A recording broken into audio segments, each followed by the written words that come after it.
Baru-baru ini, Menteri Energi dan Sumber Daya Mineral atau ISDM Arifin Tasrif bilang kalau persediaan minyak Indonesia tuh bakal habis dalam kurun waktu 9,5 tahun ke depan. Hal ini sebenarnya bikin prihatin ya, karena tuh minyak adalah salah satu sumber daya utama bagi perekonomian Indonesia. Saat ini konsumsi minyak di Indonesia dan persediaan ada di kisaran 2,44 miliar barel. Menteri ISDM juga bilang gini di videonya, mungkin lo bisa nonton langsung juga ya. Punya baru dengan konsumsi yang sekarang ya 9-10 ya, tapi kita juga masih punya kurang lebih 6-7 area potensi baru yang memang bisa kita kembangin, dan ini bisa juga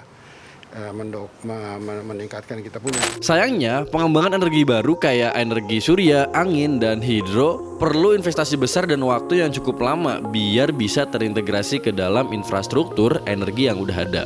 Tapi nih ya, kalau nggak segera ambil tindakan yang serius gitu, bisa jadi Indonesia bakal menghadapi risiko krisis energi dan ketidakstabilan ekonomi yang serius banget di masa depan. Sebenarnya apa sih yang nyebabin krisis ini terjadi, dan apa yang bakal terjadi kalau nanti Indonesia kehabisan stok minyak? Dan yang paling penting nih ya, langkah apa aja sih yang udah diambil sama pemerintah untuk nyelesain isu ini? Simak video ini sampai habis ya, biar lo dapat keseluruhan insight-nya, dan jangan lupa subscribe juga.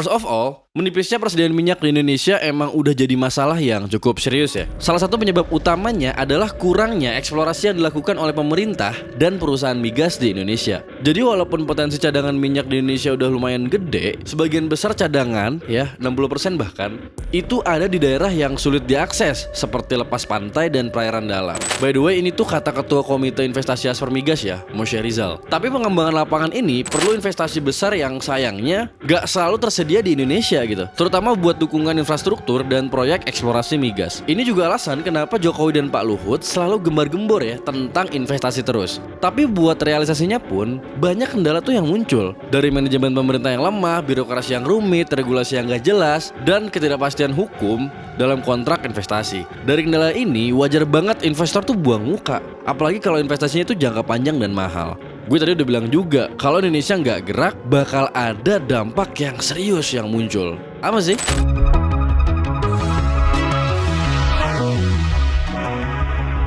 Menipisnya persediaan minyak di Indonesia bakal ngaruh pada perekonomian negara. Salah satu alasan karena ya sebagian besar pendapatan negara berasal dari sektor minyak dan gas, yang akhirnya rupiah jadi melemah. Kenapa sih rupiah bisa jadi melemah?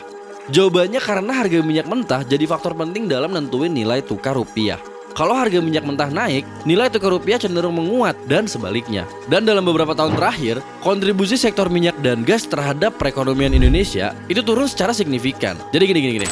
Di tahun 2006, ekspor minyak dan gas itu nyumbang sekitar 25% dari total pendapatan negara. Sementara sekarang itu cuma sekitar 5%. Ini nunjukin kalau negara udah kehilangan sebagian besar pendapatannya dari sektor migas. Menurut Statista, di tahun 2021, total nilai ekspor minyak mentah dari Indonesia diperkirakan sekitar 2,8 miliar US dollar. Angka ini turun secara konstan ya dari 2012 yang nilai ekspornya tuh sampai 12,2 miliar US dollar. Turunnya tuh sampai 10 miliar tau. Selain itu, dampak lain dan melemahnya rupiah akhirnya imbasnya ke kenaikan harga pangan, termasuk harga impornya kayak gandum dan beras ya, yang akhirnya juga ngakibatin kenaikan harga di pasar domestik. Akhirnya ya hal ini bisa berdampak ke kesejahteraan masyarakat pastinya, terutama masyarakat yang berpenghasilan rendah.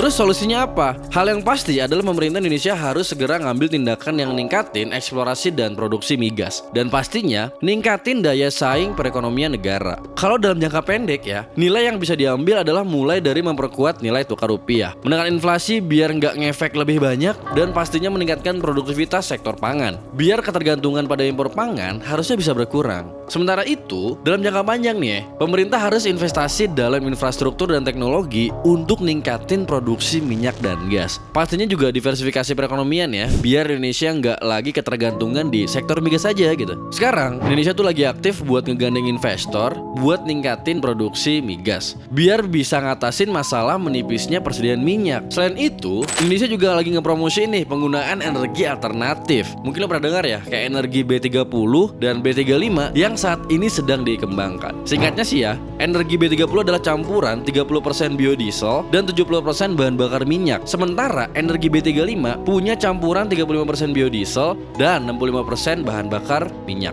Sekilas emang terhitung jatuhnya lebih ramah lingkungan sih ya. Gue juga pernah bahas ini di Instagram dan TikTok The Futurist Gen Z. Bisa lu kepoin ya, linknya ada di description.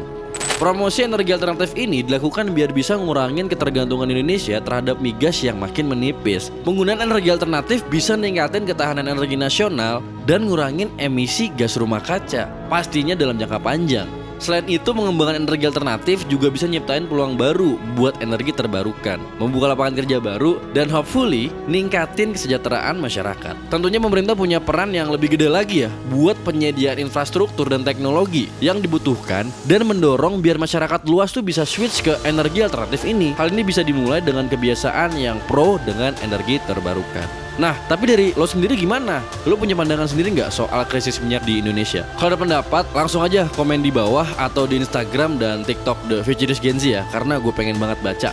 Kalau mau request topik video, lo boleh juga naruh di kolom komen. Gue bakal coba masukin list dan nanti gue bikin videonya. Jangan lupa subscribe dan nonton playlist lengkap kita ya. Akhir kata, gue Yoga dari The Futurist Gen Z. Ayo, kita sama-sama berprogres untuk masa depan manusia dan kehidupan yang lebih baik. Thanks.